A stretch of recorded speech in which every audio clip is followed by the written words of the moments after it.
Hi, I'm Richard Swertudo for the IPI House and the Paper Eye. Today we're in Los Angeles and we're going to be interviewing Barbara Willy Mendes, a great artist of note.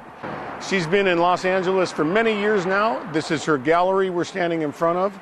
Let's go say hi.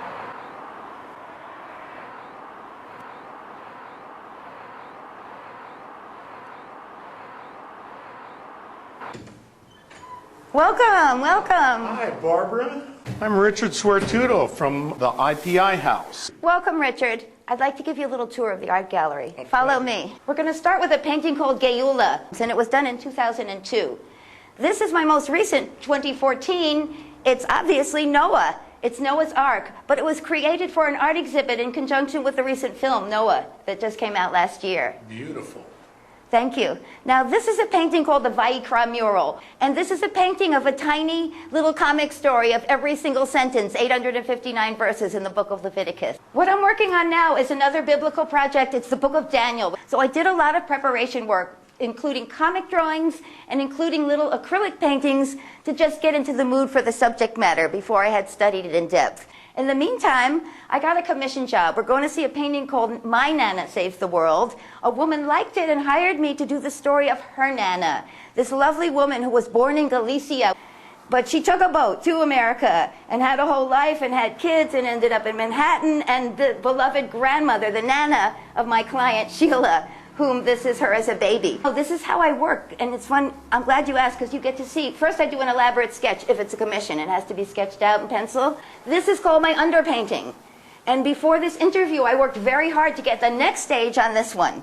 Let's go right to the Nana painting because we talked about that already. This is my painting, Nana Saves the World, and it's my Nana holding the world that she saved by leaving her parents, my great-grandparents, in Russia. Fortunately, she took a train across Russia, she took a boat, she lands in New York Harbor, has a family in New Jersey, and becomes my Nana.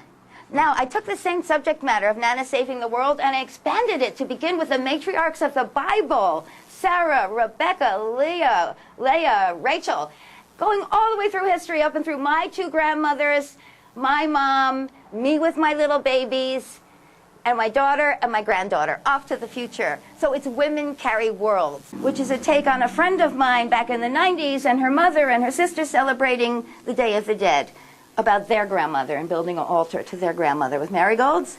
Now, Richard, you know, I went through different phases of interest in my life, and a huge phase, beginning with Bob Marley, was the African phrase. Okay. It's called Rapture, which was the name of an incredible gospel music piece by a man that I knew, who created named Isaac Bird. And this is his mother, Mother Bird. So what it's celebrating African-American women.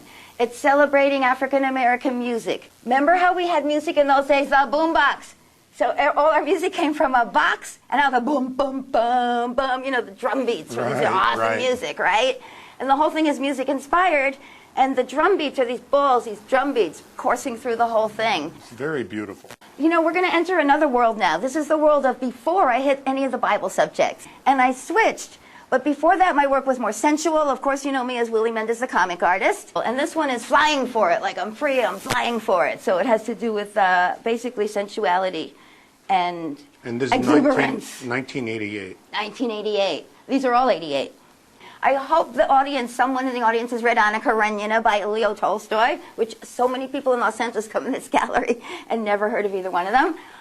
Did you create the figurines over here? Oh, I'm so glad you asked. Of course, I love to make Sculpey sculptures. Now, there's two kinds. These are made from a stuff called Sculpey 3, where you buy the colors, and I mush them together in ropes, and you get sort of a fractile, beautiful, unpredictable color form. And, of course, I love the feathers and the glitter and the eyes and all that.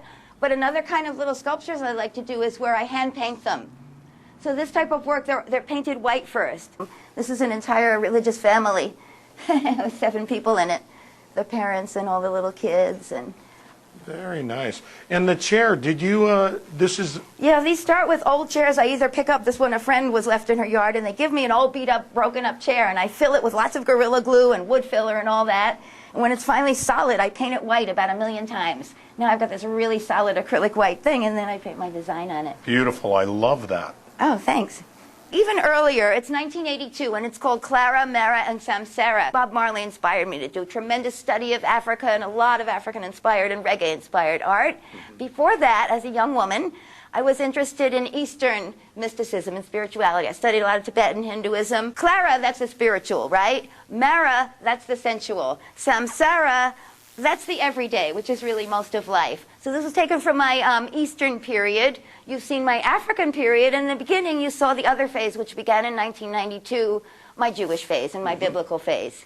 Very good. Thank you very much. Oh, you're welcome. Now, you've enjoyed the Ivan Gallery downstairs. And later on, we're going to take another trip upstairs. So come on and follow me. All right. Okay. Thanks.